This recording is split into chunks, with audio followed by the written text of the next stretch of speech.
6. Today we're going to be reading chapter 48 of Holes, and we left it where Zero found out that the suitcase had Stanley's name on it. So, chapter 48.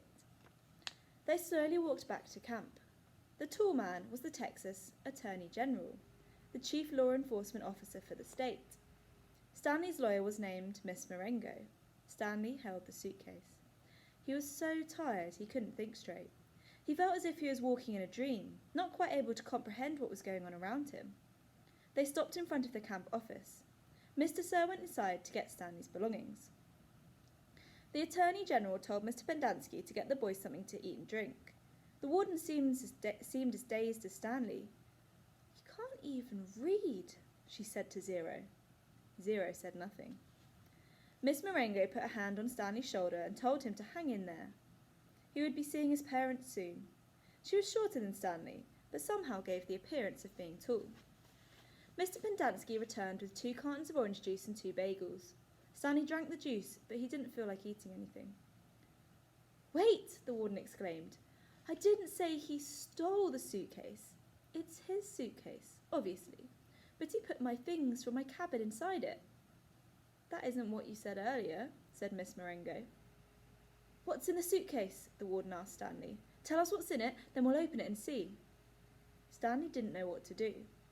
"Stanley, as your lawyer, I advise you not to open your suitcase," said Miss Marengo. "He has to open it," said the warden. "I have the right to check the personal property of any of the detainees. How do I know there aren't drugs or weapons in there? He stole a car too. I've got witnesses." She was nearly hysterical. "He is no longer under your jurisdiction," said Stanley's lawyer. "He's not been officially released," said the warden. "Open the suitcase, Stanley." "Do not open it," said Stanley's lawyer.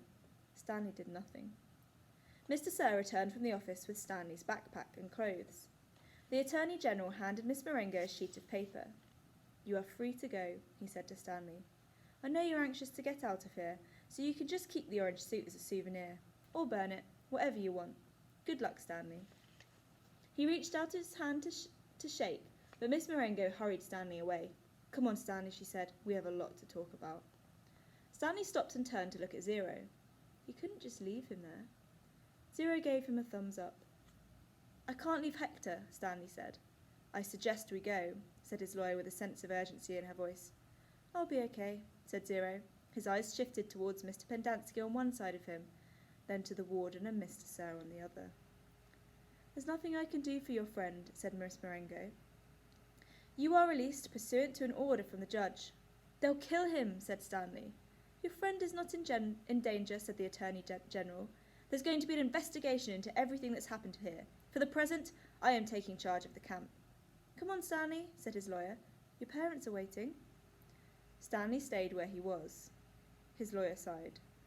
"May I have a look at Hector's file?" she asked. "Certainly," said the Attorney General.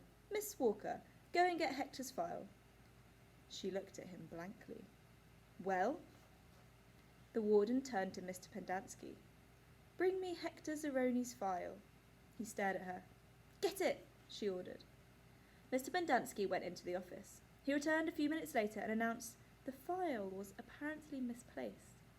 The Attorney General was outraged. "What kind of camp are you running here, Miss Walker?" The warden said nothing. She stared at the suitcase.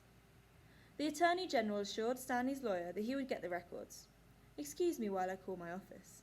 He turned back to the warden. "I assume the phone works." He walked into the camp office, slamming the door behind him.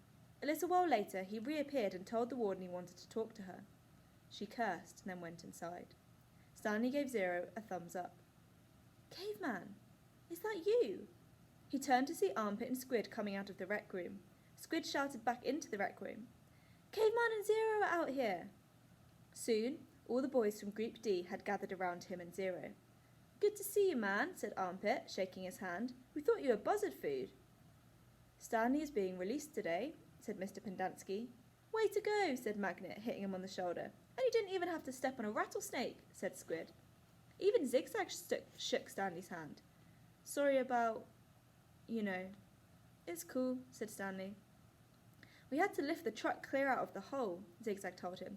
"It took everybody in C, D, and E. We just picked it right up." It was really cool, said Twitch. X-Ray was the only one who didn't come over. Stanley saw him hang back behind the others a moment, then returned to the rec room. Guess what? Said Magnet, glancing at Mr. Pendanski. Mum says we don't have to dig any more holes. That's great, Stanley said. Will you do me a favour? Asked Squid. I guess, Stanley agreed, somewhat hesitantly. I want you to... He turned to Miss Marengo. Hey lady, have you got a pen and paper I can borrow? She gave it to him, and Squid wrote down a phone number which he gave to Stanley. Call my mum for me, okay? Tell her I said I was sorry. Tell her Alan said he was sorry. Stanley promised he would. Now, you be careful out in the real world, said Armpit. Not everybody's as nice as us. Stanley smiled. The boys departed when the warden came out of the office. The Attorney General was right behind her. My office is having some difficulty locating Hector Zeroni's records, the Attorney General said. So you have no claim of authority over him? Asked Miss Marengo. I didn't say that. He's in the computer. We just can't access his records. It's like they've fallen through a hole in cyberspace. A hole in cyberspace, Miss Marengo repeated. How interesting.